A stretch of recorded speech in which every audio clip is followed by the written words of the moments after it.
few days away, and the 49ers have reportedly narrowed down their third overall pick to either Mac Jones or Trey Lance. Kyle Shanahan attended both players' second pro days, and Lance has been working with QB coach John Beck, who played under Shanahan in Washington. So, Shannon, do you believe Trey Lance is still a possibility for the Shanahans at number 3? I do. And Skip, remember when they moved up to number 3, you was like, well, why would you move up to number 3 in order to make sure you get one of these guys, maybe the guy at BYU, why not move up to 2? But I always felt, and I think their intel told them that Trevor Lawrence would be 1, Zach Wilson would be 2 to the Jets. So I positioned myself at 3. Now, there was a report that came out that says Kyle Shanahan likes one guy and the GM, John Lynch likes another guy. And I believe these are the 2 guys that they're kind of like, okay, I believe I believe Kyle Shanahan really loves Mac Jones. I believe John Lynch likes Trey Lance. And when a situation like this, Skip, you're that high up. You've mortgaged 2022 and 2023's first-round draft picks. Skip, we need to come to an agreement on this one, Skip. Well, you should have had an agreement going in, I would think. Well, I think that, Skip, I think nothing is wrong if we're 3 days away from the draft. If we agree, okay, what's it gonna be? Here's your pros about Mac Jones. Here are your pros about Trey Lance. Skip, here's the thing that's gone unnoticed. Mac Jones has a DUI. 2. Okay. And he's still considered. Now, Justin Fields, he got to explain that he had to take epilepsy medicine, that he's going to be the first in the building, he's going to be the last out of the building, he's a competitor, he's passionate. One guy's told him, well, you know, football is not the end-all, be-all. Another guy has a DUI, and ain't changed the course of anything. So for me, I like Mac Jones because I think he's pro-ready, playing in that system. Steve Sarkisian, Skip, he ran the offense that he ran in Atlanta. A lot of it had to do because, if I'm not mistaken, Skip, they kept Kyle Shanahan's offense. Sarkisian had to learn that. So now he probably brought a little offshoot of that to Alabama. The question is, obviously, Mike, my former head coach, is going to weigh heavy in this decision.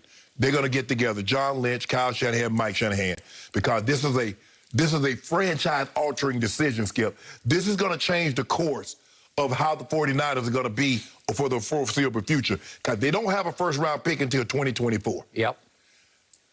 Yes, absolutely, Trey Lance. There's a reason why, Skip, they went to see this second pro day. There's a reason why Mike asked him to work out with John Beck, who Kyle knows from Washington football team, and they put him through drills. They had him make throws that he's going to have to make in this offense. And they probably like what they saw, which complicates the matter, Skip. That's why you go, because you can talk yourself out of something, Skip, like, I really like that car.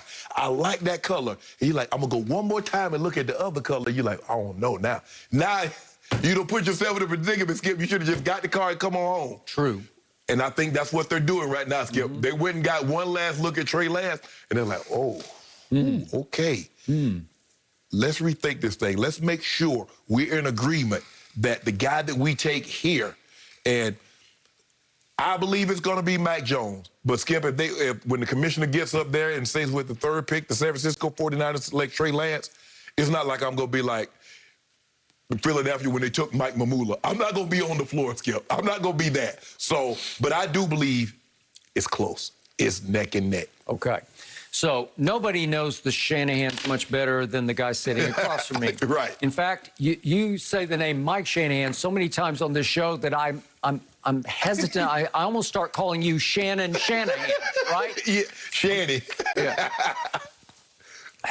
But I do appreciate your insight into both of them in the way they think. And I think they're a package deal. Oh, they are, yeah. Even though John Lynch was supposed to be the package deal, he has to defer to Kyle because Kyle has final say. Final. Okay.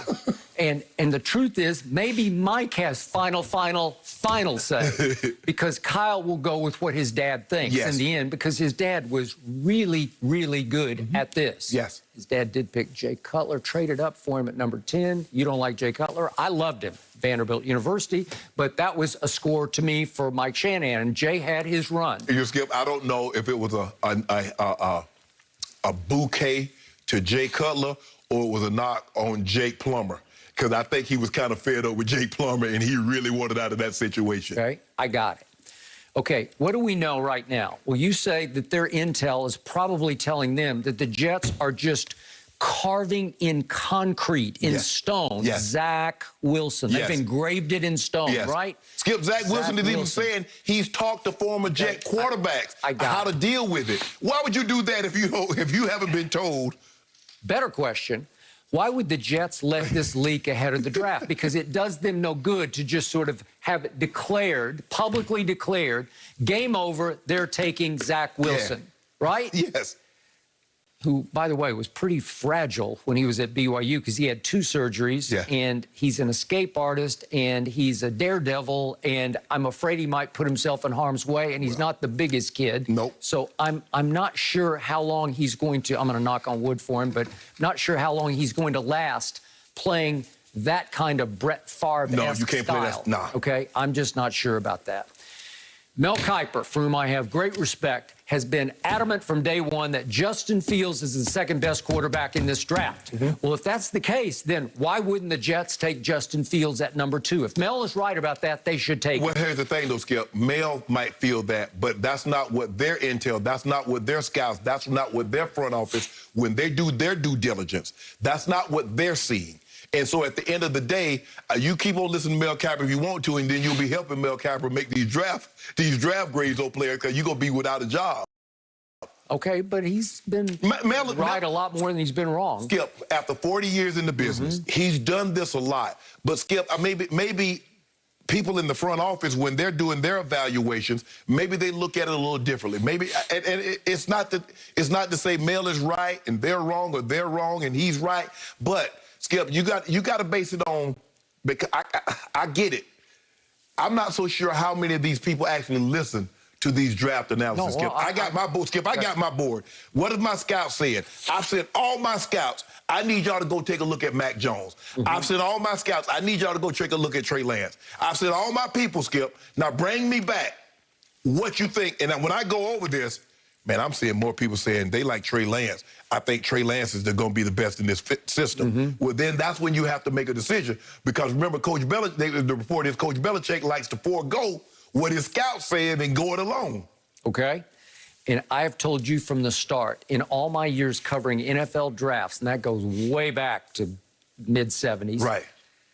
I have never seen such clashing opinions over the top 5 quarterbacks, all of whom could go at least in the top 10, but maybe even the top 6 or 7. We believe 3 quarterbacks are going 1, 2, 3. Now, we do believe that. Okay. Never have I heard such divergent opinions. Right. All over the board, all over the map, except for Trevor Lawrence, who threw up the biggest red flag last week in the Sports Illustrated article where he said he has no chip on his shoulder and he's not really driven to win Super Bowls, blah, blah, blah.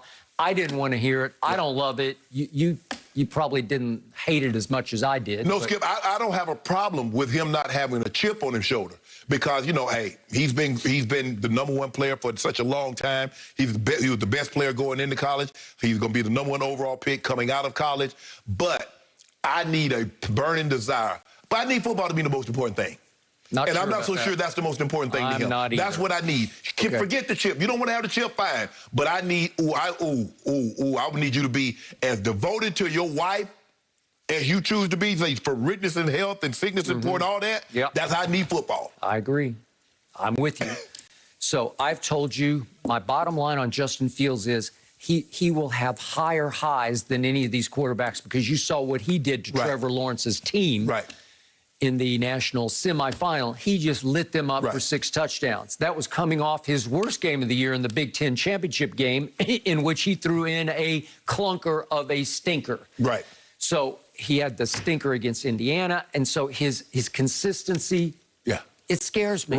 Okay, so now we get to the Shanahans at number 3. If, in fact, Zach Wilson is going 2, and they're going to overlook Justin Fields at 3, which we think...